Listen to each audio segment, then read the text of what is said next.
గణేష్ నిమజ్జనాలు ప్రశాంత వాతావరణంలో జరుపుకోవాలని సీఐ మహేందర్ రెడ్డి తెలిపారు. జనగామ జిల్లా దేవరుపల మండల కేంద్రంలోని పోలీస్ స్టేషన్ ఆవరణంలో ఏర్పాటు చేసిన మీడియా సమావేశంలో సీఐ మహేందర్ రెడ్డి చెప్పారు.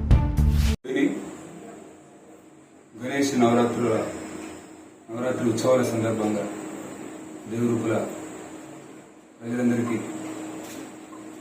శుభాకాంక్షలు. ఈ గణేష్ నవరాత్రి ఉత్సవాలు ముగింపులోకి వస్తున్నాయి.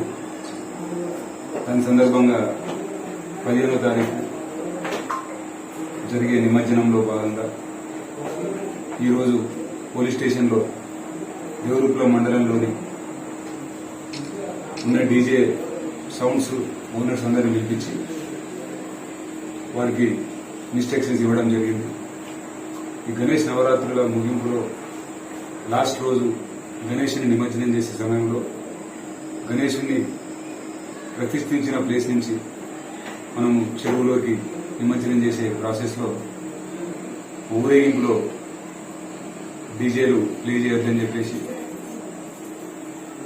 ఈరోజు వాళ్ళందరికీ ఇన్స్ట్రక్షన్స్ ఇచ్చి వాటిని తహసీల్దార్ గారి ముందు బైండ్ ఓవర్ కూడా చేయడం జరుగుతుంది. డీజే వాళ్ళు కాకుండా మిగతా వాళ్ళు కూడా ఇండివిజువల్గా కొంతమంది సౌండ్స్ ట్రాక్టర్స్ మీద పెట్టుకుని మీరు నిమజ్జన సమయంలో ఎట్టి పరిస్థితుల్లో డీజే సౌండ్స్ వాడకుండా ప్రశాంతంగా గణేషుని నిమజ్జనం చేసుకుని వినాయకుని యొక్క ఆశీస్సులు పొందాలని దేవరుపల ప్రజలను కోరుతున్నాను. ఎవరైనా మేము ఇచ్చిన రిస్ట్రిక్షన్ అతిక్రమించి డీజే సౌండ్స్ వాడి ఊరేగింపు లేట్ అయినా నిమజ్జనం లేట్ అయినా ఆ డీజే వల్ల గొడవలు జరిగిన ఖచ్చితంగా వారిపైన కొత్తగా వచ్చిన బిఎన్ఏ చట్టం ప్రకారం వారిపైన కేసు రిజిస్టర్ చేసి వారిపైన చట్టపరమైన చర్య తీసుకోబడుతుంది. కాబట్టి ఇచ్చిన ఇన్స్ట్రక్షన్స్ ఫాలో అయ్యి ఎలాంటి డీజే సౌండ్స్ లేకుండా నిమజ్జనం ప్రశాంతంగా జరుపుకోవాలని అందరికీ కోరుతున్నాను.